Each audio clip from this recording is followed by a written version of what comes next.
Et c'est l'affiche qu'on n'attendait pas, Le Pen contre Le Pen, mais on y est, ça y est, un duel familial, oedipien même, entre Marine, présidente du Front National, et son père, qu'on ne présente plus, le vieux roublard Jean-Marie, président d'honneur du parti et tête de liste numéro 1 en région PACA. Et c'est Jean-Marie qui a choisi d'engager par une interview dans le nauséabond Rivarol. Il assure, je cite, qu'il n'a jamais considéré le maréchal un petit Pétain coup de comme révisionnisme. Tirer les conséquences du trouble qu'il a lui-même créé. Il ne devrait choquer personne.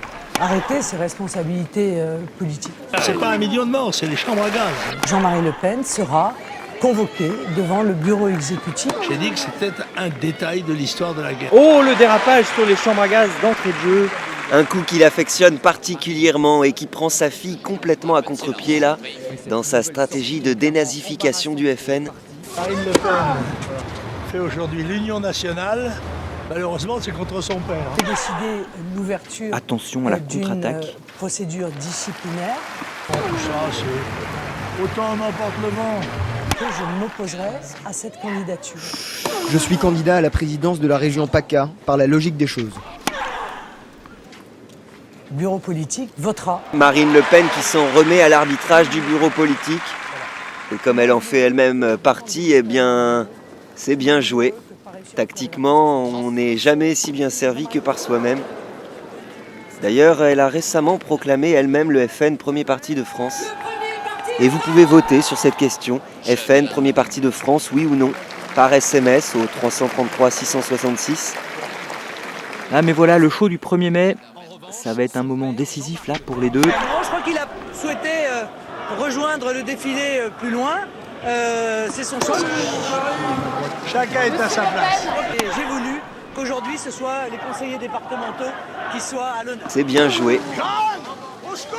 Jeanne d'Arc doit se retourner dans sa tombe. Fallait le secourir de qui? Dur d'être aimé par des cons. J'espère que c'était quand même pour la France, pas pour lui-même. Enfin, je veux dire, Non. ou alors là. Oh, le retour du vieux là, quel culot! Et Marine Le Pen derrière qui constate qu'elle est battue. C'est lui qui est le patron.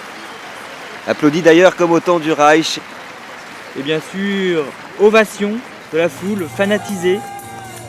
Jean-Marie Le Pen qui est pourtant diminué physiquement en ce moment, blessé à l'épaule en janvier en sautant de son balcon pour échapper à un incendie. Jean-Marie dont la meilleure performance a été une qualification pour la finale de la présidentielle le 21 avril 2002. Alors que sa fille Marine n'a pour l'instant pas passé le premier tour dans cette même élection. Je ne supporte pas que le Front Allez, National Marine doit attaquer là. continue à exister alors qu'il n'en a plus la direction. Et moi, je ne souhaite pas que la présidente du Front National s'appelle Le Pen. Elle peut le faire soit en se mariant avec son concubin, soit peut-être avec M. Philippot ou avec quelqu'un d'autre. Exceptionnel. Les actes qui ont été les siens sont, à mon avis, inadmissibles. Répudiez votre fille, Jean-Marie Le Pen? Tout à fait. Je pense qu'il ne doit plus pouvoir parler au nom du Front National. Le parlementaire, c'est payé pour parler. Alors je parle. Imparable. Jean-Marie Le Pen, c'est fini. Et la tension est montée là, c'est palpable. Non, non. Non, pour ça, il faut me tuer. Voilà. C'est pas Freud qui conseille de tuer le père? Probablement des éléments là entre l'administration fiscale et Jean-Marie Le Pen. J'ai été nommé par un congrès avant que Marine Le Pen ne soit élue présidente. Bon, voilà. Ah dommage là, au dernier moment, cette réplique qui tombe un peu à plat. On a du mal à lire la stratégie familiale là. Scénario médiatique d'une famille qui invente tout et n'importe quoi pour faire parler d'elle, ou paranoïa aiguë de père en fille.